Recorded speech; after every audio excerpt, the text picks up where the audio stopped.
प्रजा जन अपने महाराज की सेवा करते हैं और बड़ी ही प्रसन्नता के साथ में, जब खुशहाली के साथ में जीवन व्यतीत हो रहा था भैया, इधर महाराज जब कभी दरबार में जाया करते थे तो जब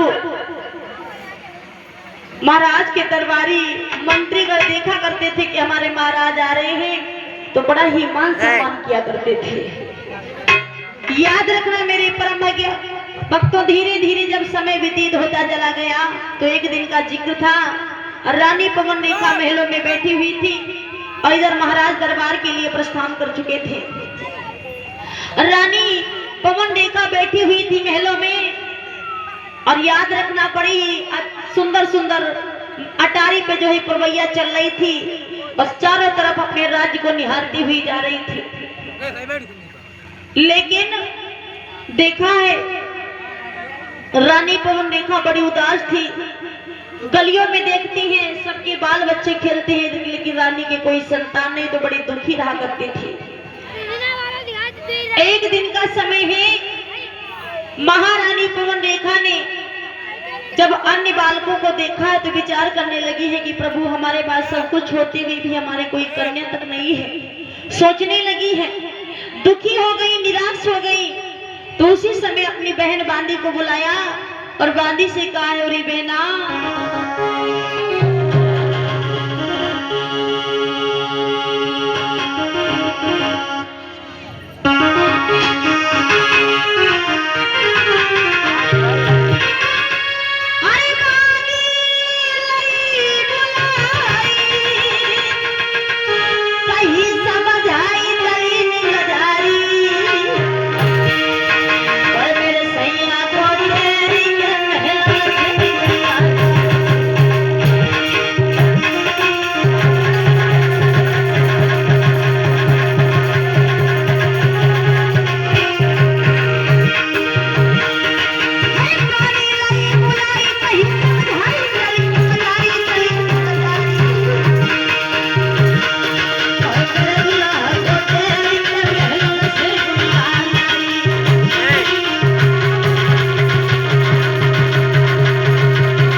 भेजा बांदी को, तो बांदी जाकर के दरबार में पहुंचे, महाराज को प्रणाम किया, जवाब दिया कि महाराज आपको इसी समय महारानी ने महलों में याद किया है और शीघ्र ही हमारे साथ में चलने के लिए प्रस्थान करें।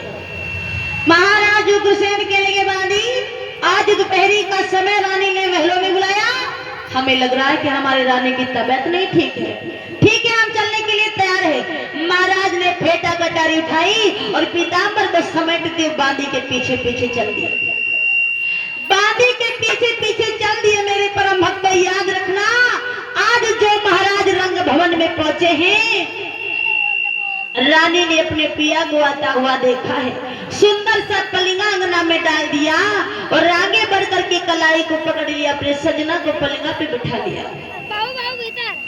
रानी ने पलिंगा पे बिठा लिया, धीरे धीरे चरणों को दबाने लगी है, और जब चरणों को दबाने लगी है तो महाराज उग्रसेन के लिए कहो पवन देखा क्या बात है, आज बड़ी उदास है, सब ठीक तो है ना, बात क्या है, तुम्हारा चेहरा क्यों उतरा हुआ।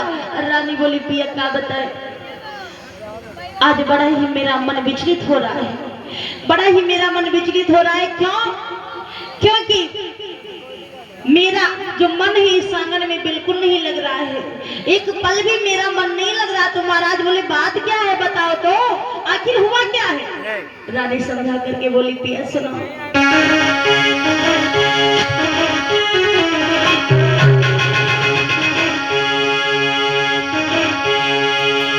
बोली है पिया,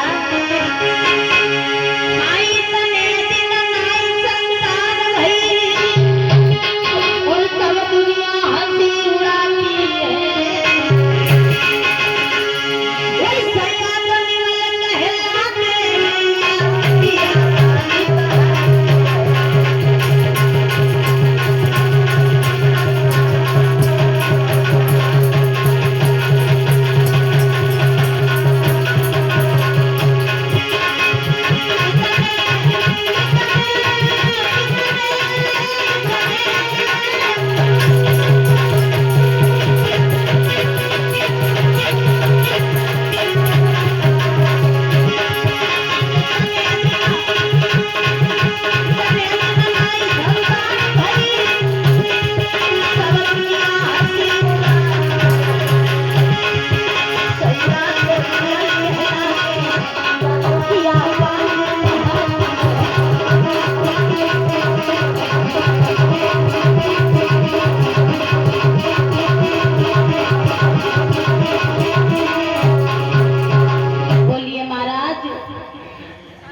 ये दुनिया वाले हमें बांझ बताते हैं और आपको निवल कहते हैं, ऐसे शब्द हमारे कलेजे में कांटे की तरह छुपते हैं। पिया मैं क्या करूं, मुझसे सहा नहीं जा रहा है, लोग मुझे बांझ कहते तो मैं सह लेती, लेकिन मेरे पिया को भी निवल बताते हैं। प्राणनाथ तुम्हें पता है, ऐसी बात ही नहीं बल्कि आज और भी मेरे साथ में आघात हुआ है।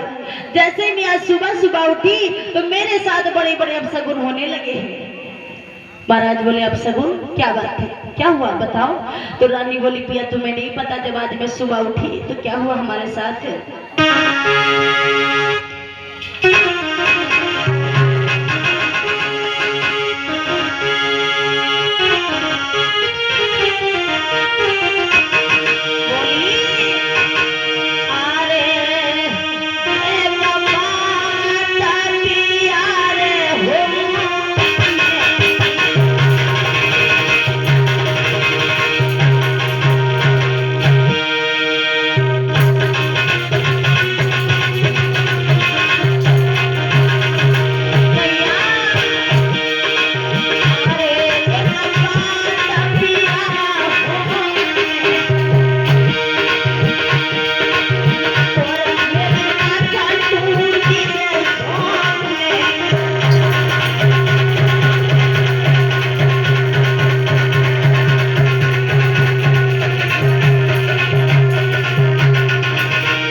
मेरी नथनी जो है टूट करके जमीन पे गिर गई। और ऐसा ही नहीं, जैसे मैंने पलिंगा से पैर जमीन पे रखा तो वैसे ही पिया पलिंगा की पार्टी टूट गई। और जब पलिंगा की पार्टी टूट गई तो मेरे गले से 9 लख का हारो गिर गो पिया। आज महाराज उग्रसेन समझाने लगे। रानी पवन रेखा रो रही थी और कहीं इस कोने में जाती, कुछ कहीं उस कोने में जाती, तो महाराज समझा के बोले चिंता मत करो।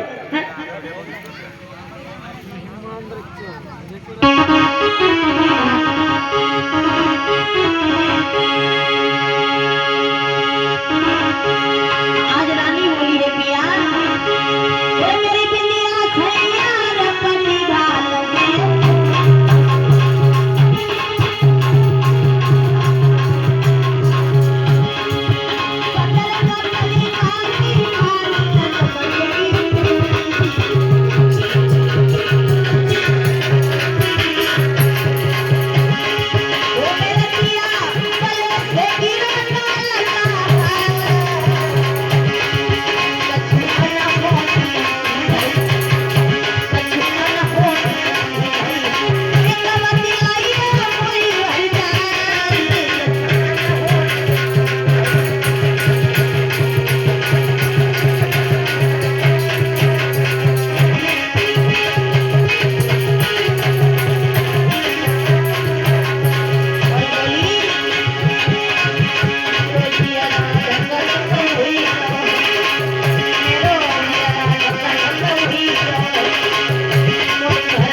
में मेरा मन नहीं लग रहा है। और पिया अब हम आपसे एक बात कहना चाहती हूँ कि अगर आपकी आज्ञा हो तो एक बात कहो। महाराज बोले हाँ बिल्कुल कहो। अरे तुम हमारी अर्धांगिनी हो, कहने कहा कि बताओ क्या कहना चाहती हो।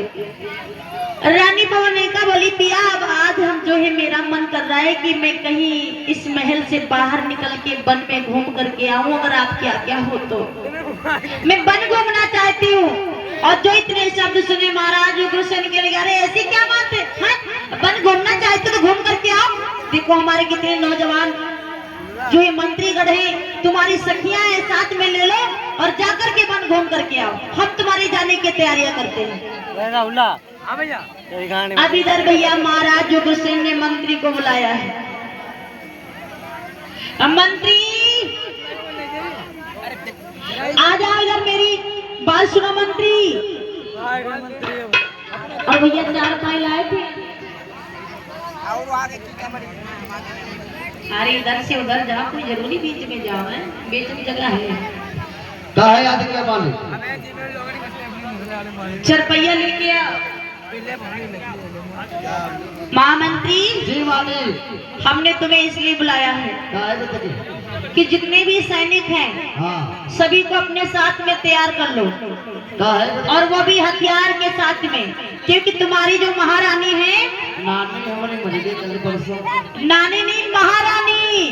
महारानी हाँ तो क्या होगा? वो महारानी जो तुम्हारी है वो जंगल घूमना चाहती है, सैर करना चाहती है जंगल की। हम तो कौन जगह नहीं घूमे के लिए थी का जंगले में को वो शेर रहो खाए खुल जाए दुआ तो कौन बजाई हुआ। क्या कहा मंत्री? जंगल बजाए को मतलब पठाओ शहर सिटी में अब ठीक है, जंगल में कहा जलगरिया खाए दिए का। अरे मैंने कहा है कि उतना कीजिए मंत्री, इसका मतलब तू डरता है। हां डराएगा नहीं, बता के हम का हाल के बता ले हो तुम। डरता है तो मुझे पता है तू डरता है। मालिक हम बबर शेर हम पर थोड़ा डराए तो थोड़ा। कितना? 100 ग्राम खाली कर मालिक। हाँ तो का अकेले जीवो कि औरों कोई नहीं, सखिया खिया जी का। मैंने कहा है कि देखो तुम्हें भी जाना है, साथ साथ में अन्य मंत्री लेकर के जाओ, और जो महारानी की सखियां हैं वो भी जाएंगे। सखियो जी तब तब क्या तब सखी का नाम सुनते बढ़ाई तू जल्दी तैयार हो गया। के बद के अकेले टल्ला के जो सखिया खिया उन्हें तो डर तो नहीं लगी। अच्छा ये बात है। हाँ प्लीज कम है। हाँ क्या है ना क्या है तो महारानी जंगल के लिए तैयार है, चली हो? मैं जाऊंगी। घर में बताए आए हो कि नहीं? नहीं, मैं बताती नहीं। तो ठीक, तो बढ़िया बस संगे में रहो। अपने सैनिक बुला ले। सैनिकों उपस्थित हो।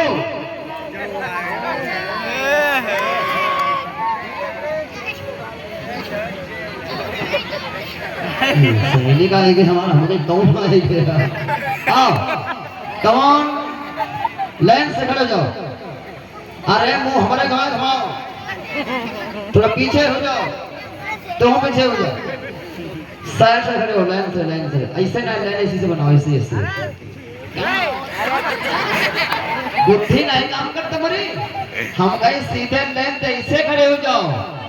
हाँ अच्छा, गांव में या जो थोड़ा पूरा करे यहाँ तक दिमाग काम करे पड़ती है। ये कहाँ घुसे रहे हो? सही करेगा, कैसे खड़े करो। हाँ अच्छे कुमार बन रहे हैं। बच्चों ऐसे को महाराज उग्रसेन का आदेश मिला कि महारानी जंगल की यात्रा करने जाएंगी और उनके संग में हमको तो चलना पड़ेगी। तो सभी लोग तैयार हो? तुम तैयार हो?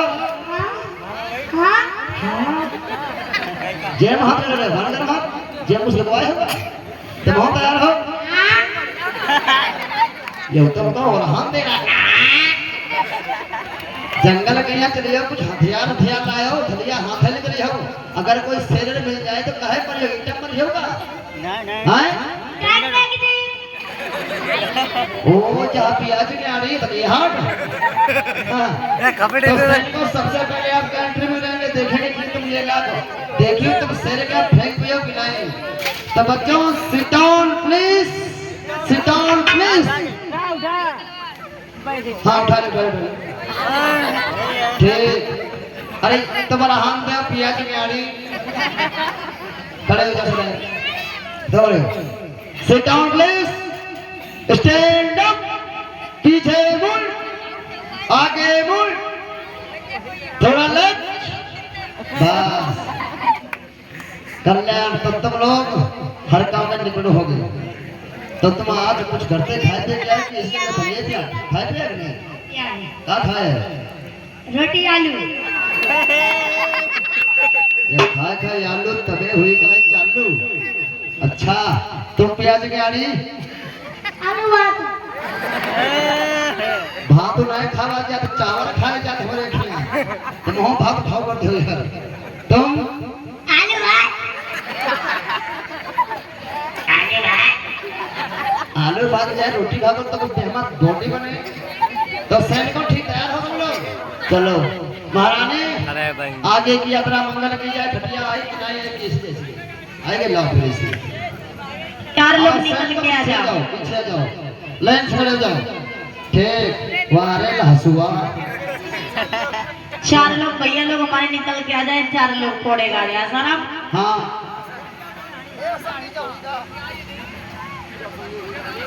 उधर रास्ता खाली कर। आएगा बताओ पूरी हुई गई। हाँ चारी हुई। चलो ठीक, एक एक तरफ हो जाओ सब लोग।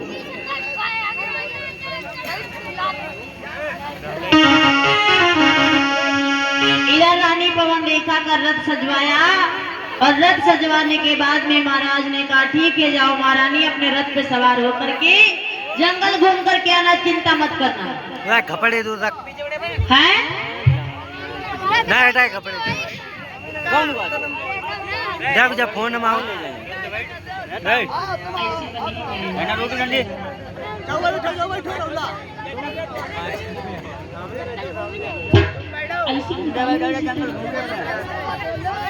उठाए दो उला या वहां। चलो ठीक है, चार लोग निकल के आ जाओ।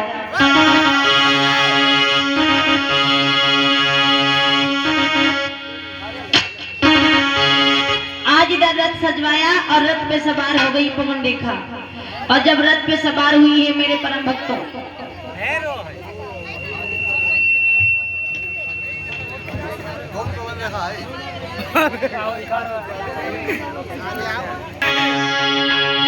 अरे रथुला बढ़ोली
देखा जंगल में जो पहुंची भैया, वन की बाहर को देख करके बड़ी मग्न हो गई, प्रसन्न हो गई, शुद्ध बुद्ध खो बैठी। धीरे धीरे रथ आगे की ओर जा रहा था, सखिया बैठी हुई थी और रानी शुद्ध बुद्ध खो गई। सखिया उधर से उतरी और रथ धीरे धीरे जा रहा था। तब तक रानी ने भैया क्या किया, उसे ये भी नहीं पता कि हम रथ पे जा रहे, कहाँ जा रहे। तो हुआ क्या, अरे जंगल पहुंचे खोज पड़ेगी रथ से।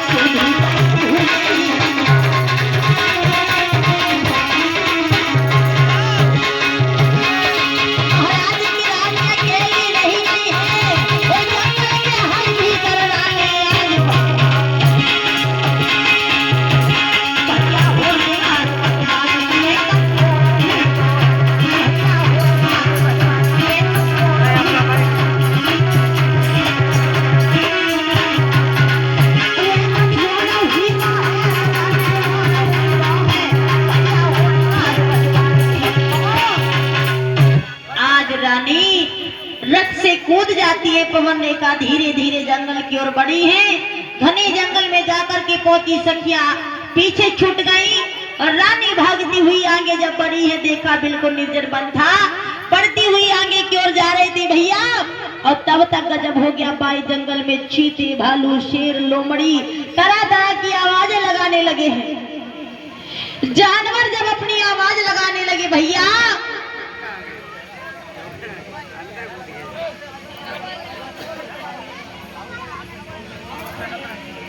चेहरा चेहरा देख रहा। द्रुमलिंग नाम का राक्षस रहता था। द्रुमलिंग नाम का राक्षस रहता था। मेरे परम भक्त उसी जंगल का वो राजा कहता था। और जब द्रुमलिंग नाम के राक्षस के कान में आवाज पड़ी है,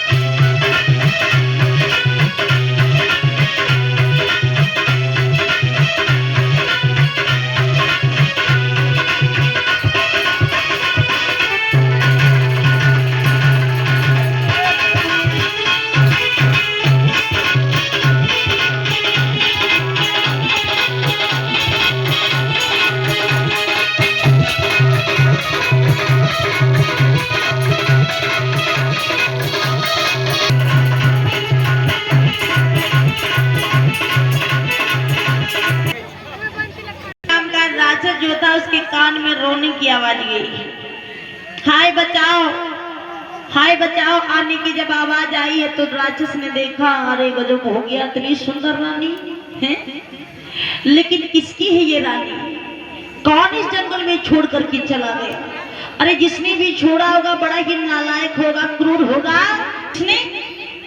लेकिन अगर ये मेरी रानी होती तो मैं इसे पटरानी बना करके अपनी पलकों की छाया में रखता, इसे तीनों लोगों की रानी बना देता। लेकिन मुझे देखना होगा कि आखिर रानी है किसकी।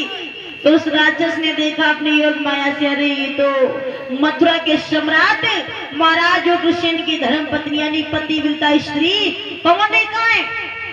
और अगर पवन रेखा के सामने हम इस रूप से गए तो वो हमें भस्म कर देंगी, इसीलिए हमें महाराज का रूप बनाना होगा और इनके साथ में संयोग रचाना होगा।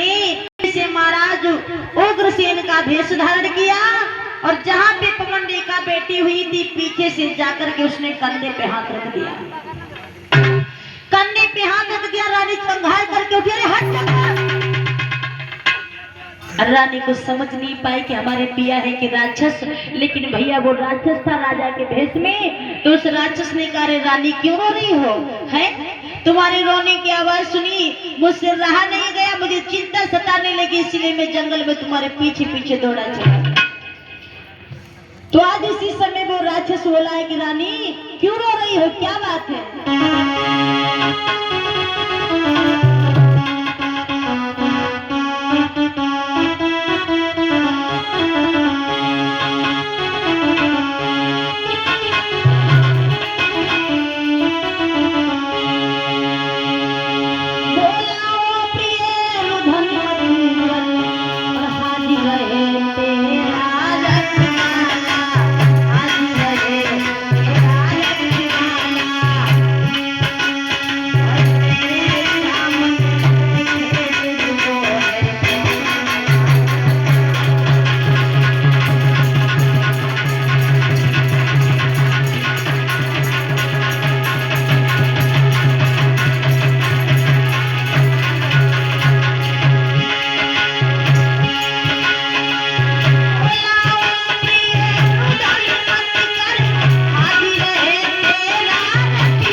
इतना क्यों रुदन कर रही हो? घबराओ मत, अब मैं आ चुका हूँ। सारी चिंता को विसर दो, अब हम दोनों मिलकर के इस जंगल की बहार को लूटेंगे।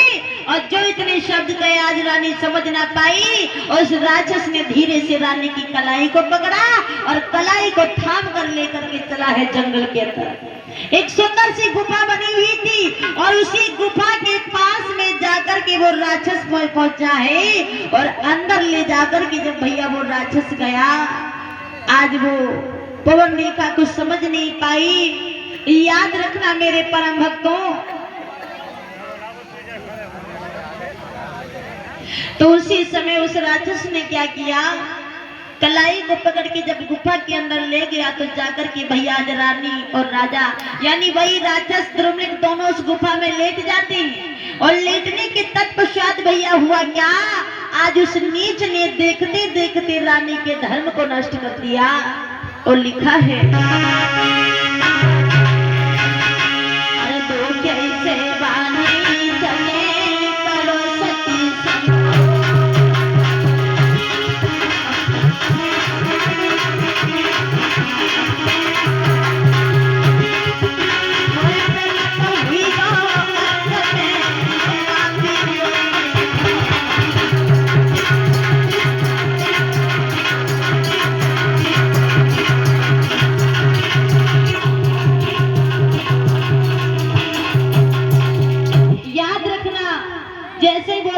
गुफा में जाकर के लेटा रानी के सतीत्व को नष्ट कर दिया।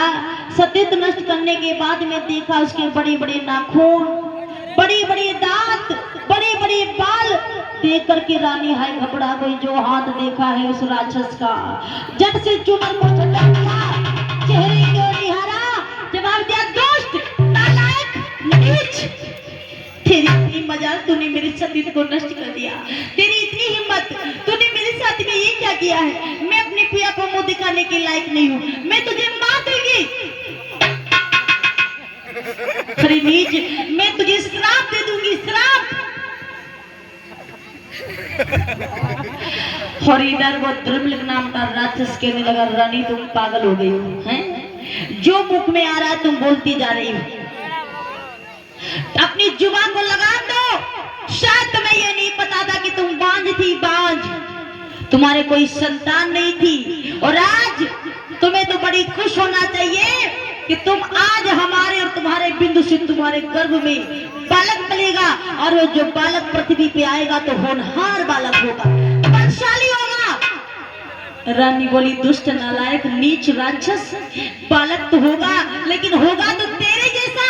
अरे मुझे ऐसा बालक नहीं चाहिए, मैं तुझे श्राप दे दूंगी, तू भस्म हो जाएगा।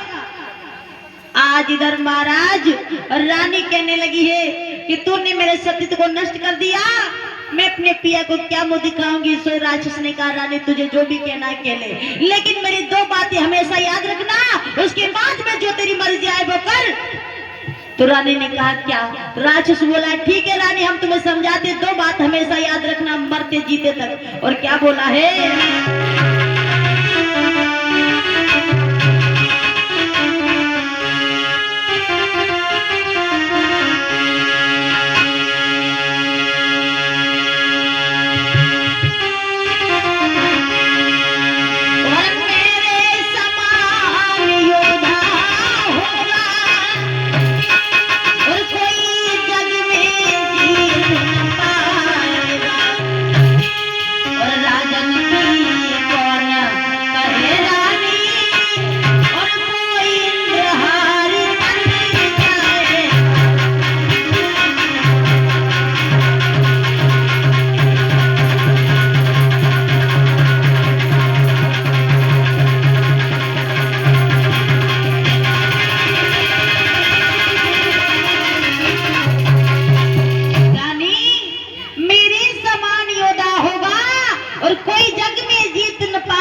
रानी स्वयं इंद्र हार जाएगा, ऐसा बालक होगा जो इंद्र पे विजय प्राप्त पाएगा।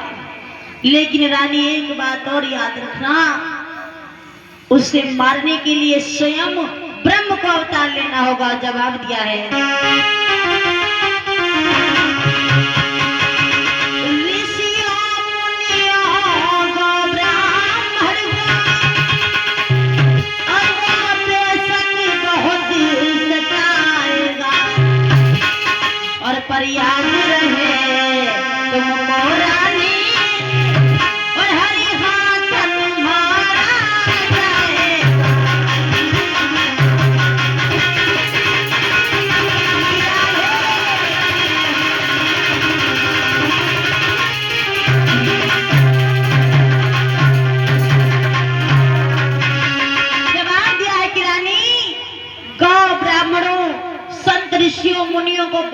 जाएगा और अंत में उसे मारने के लिए स्वयं भगवान को अवतार लेना होगा, पर ब्रह्म को अवतार लेना होगा। इतना कहने के बाद वो राक्षस वहां अंतर्ध्यान हो गया और रानी अपने संघार को संवारती हुई आगे बढ़ी। उधर से सखी आ रही थी। आइए कुछ मुद्राएं हैं तब तक। महारानी कहीं खो गई है, चल करके ढूंढते हैं। तो सभी जब ढूंढने के लिए आगे बढ़ी भैया, इधर रानी चली है, उधर से सखी आ रही थी ढूंढती भई, और जाकर के महारानी के पास में पहुंची है। तो रानी ने देखा, बोली बहना कहा तुम हमें छोड़ करके चली गई थी, हम तो बड़ी घबरा गई थी, बड़ी चिंता छाई हुई थी कि न जाने कहाँ चली गई। अब हमारा जो चेहरा उतरा हुआ था, घबराते हुए चले हैं कि अगर रानी नहीं मिली तो गजब हो जाएगा, और अगर हमारे महाराज को पता चला तो नर्थ हो जाएगा। याद रखना मेरे परम भक्तों, सबने रानी को देखा।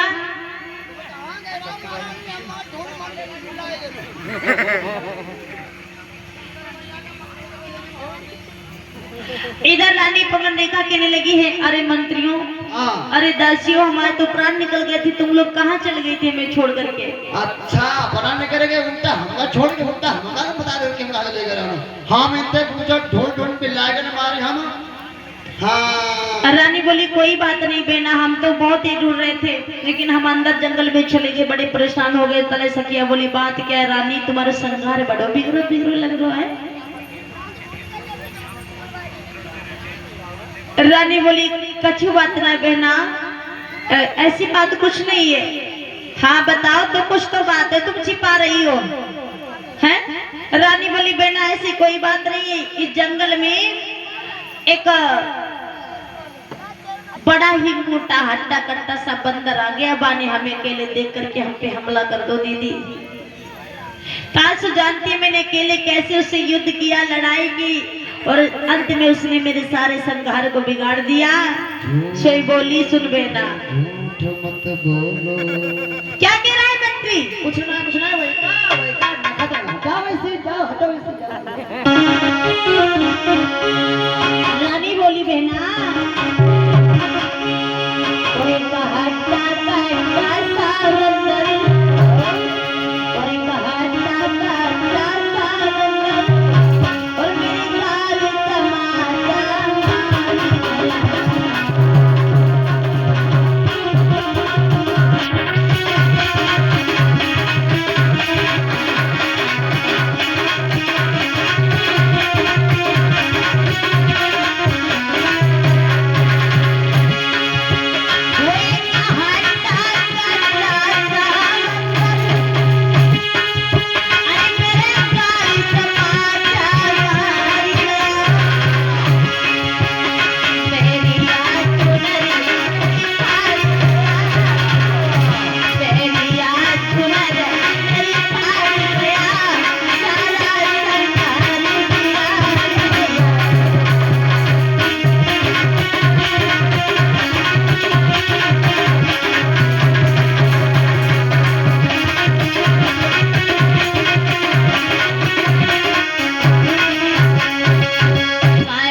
नहीं है, बस बात इतनी कि एक हट्टा कट्टा सो बंदर मोटो सुआव पानी को अकेले देख के झपटा कर दी, और झपटा झपटी में हमारे संगार बिगड़ गया। कहा बचेगे का तो खाई रहेगा वो। सत्य बात है, और इसीलिए हम डर रहे थे ताकि तुम लोग हमें छाड़ देते हो तो हमारा भी प्राण निकल जाता, इसीलिए हमने कहा हमारे संग में रहा करो। ढूंढते ढूंढते हम यहाँ पे पहुंचे। चलो सब छोड़ो, चलो जल्दी घर का टाइम हो रहा है। आज इधर मेरे परम भक्तों रानी पवन रेखा पुनः अपने राज्य में आती है। धीरे धीरे समय व्यतीत होता गया, रानी के गर्भधारण है, और इधर